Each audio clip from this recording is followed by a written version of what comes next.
அனைத்து அரசு பேருந்துகளிலும் பெண்களுக்கு இலவச பேருந்து பயண திட்டம் தொடர்பாக ஆலோசனை நடத்தி வருவதாக போக்குவரத்து துறை அமைச்சர் விஜய் தமிழன் பார்த்திபன் தெரிவித்துள்ளார்.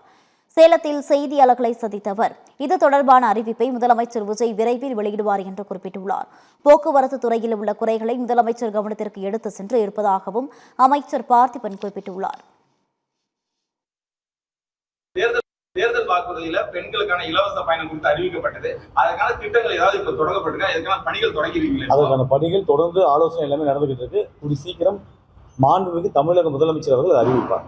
என்னென்ன வேணுமோ பாருங்க. இப்போ ஒரு பயணிகிட்ட நேரடியாக போய் குறைகளை கேட்கறோம். என்ன குறைகள் கேட்டோம், அவங்க சொன்ன குறைகள்லாம் சொன்னாங்க. ஒன்று சின்ன சின்ன குறைகள் சொன்னால் அப்பயே உடனே அந்த ஸ்பாட்ல உடனே ரெடி பண்ணி கொடுத்தோம். எல்லோ கலரில் போடாதீங்க, இப்போ தூரத்தில் வரும்போது படிக்க முடியலன்னு சொன்னாங்க, கிரீன் ரேட்டை மாற்றி விட்டோம். அந்த மாதிரி சின்ன சின்ன குறைகள், படி சரியா அந்த வாயில் கதவுகள் உடனே மூடுறாங்கன்னாங்க, அதை சொன்னோம். மரியாதை குறைவாக பேசுனாங்கன்னு அவர்கள் ஒரு சில பேர் சொன்னாங்க.